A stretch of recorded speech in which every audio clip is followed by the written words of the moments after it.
Pakistan flood victims throw note pleading for help. Hundreds of people are stranded across the river in the Manur Valley of Pakistan's Khyber Pakhtunkhwa province after a flash flood hit the region on Friday, destroying at least 10 bridges and dozens of buildings.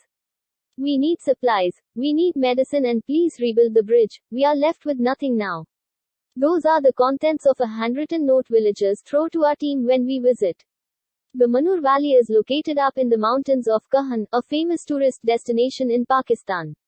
The valley has been hit by a torrential flood that killed at least 15 people, including women and children. Flash floods swept away the only concrete bridge connecting the scenic valley to the main city. Since then, all the villages on the other side of the river have been cut off and residents are waiting for help.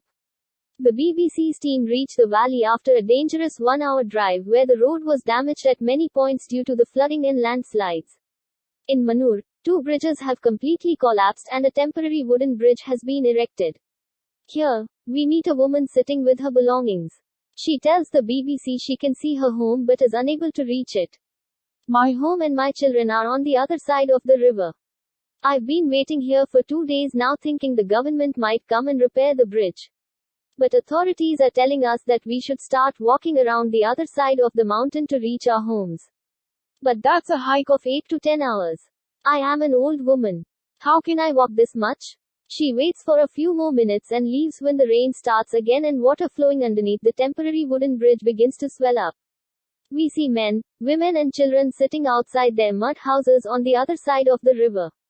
They wave at us thinking we are government officials. It is then that some of them throw us a piece of paper across the river, packing it into a plastic bag filled with stones in order to throw it to the side of the river where we are filming. This is the only way they can communicate with the other part of the village these days. Mobile networks do not operate here. The handwritten letter carries information about the losses they are coping with and also requests supplies and medicine for the stranded villagers.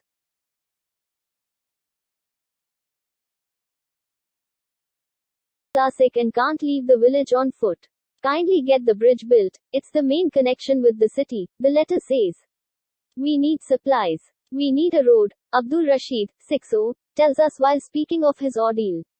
He has lost his wagon to the flood, his only means of earning money to feed his family.